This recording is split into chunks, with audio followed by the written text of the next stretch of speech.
Let's talk a little bit about this morning's action so far with Alan Nuckman joining us from BullseyeOption.com, Chief Market Strategist. Alan, it's kind of a weird start to the week here. You got yields down, but the dollar is ripping.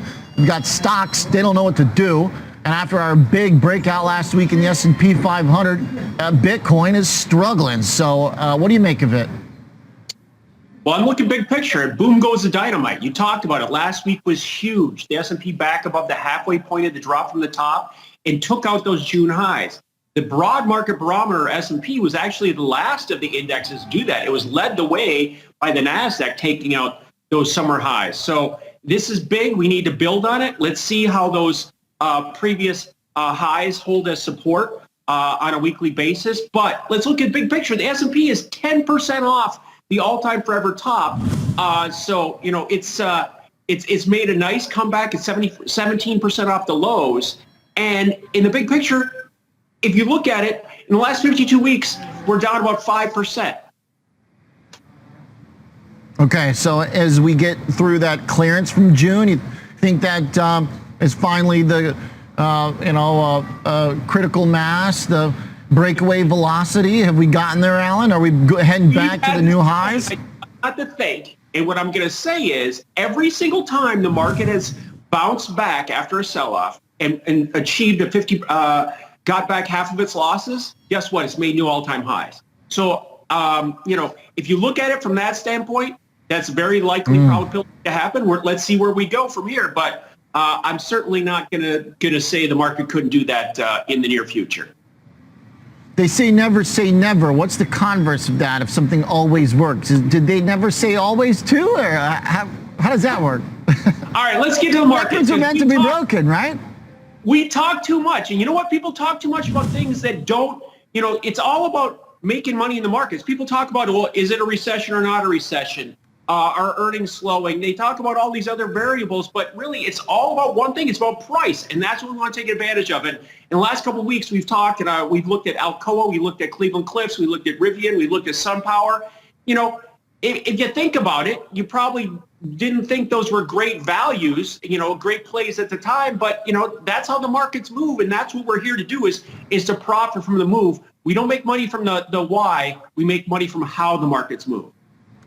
Okay, how do you think Dupont's going to move, Alan, as it's coming up on its previous highs, the downtrend of this year? It looks like it could continue right here.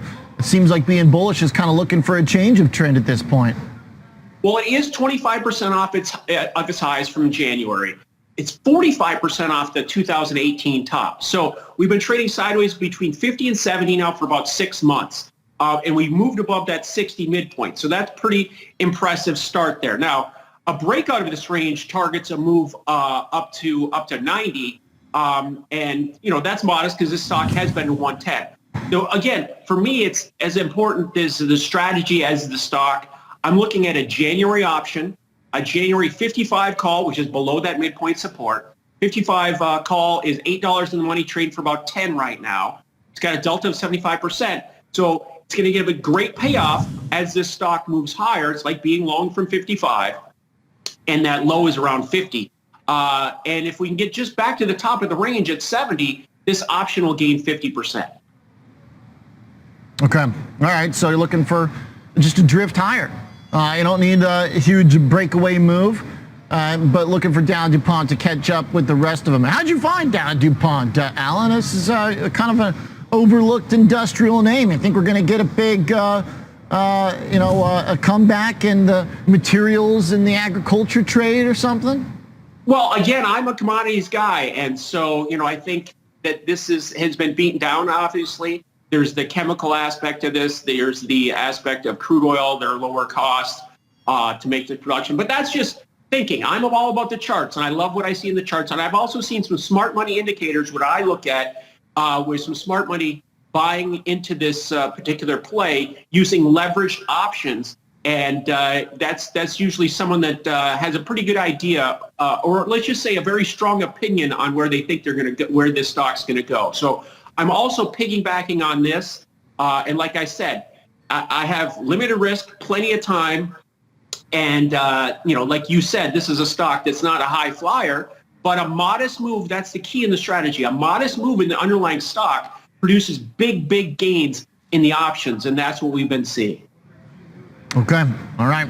And I like to follow the big whales, looking for where the big trades are going off, because someone's targeted down Dupont, and you're going to swim in the current, okay? Alan, thanks for the thoughts. Appreciate it. Good to see you. Thank you.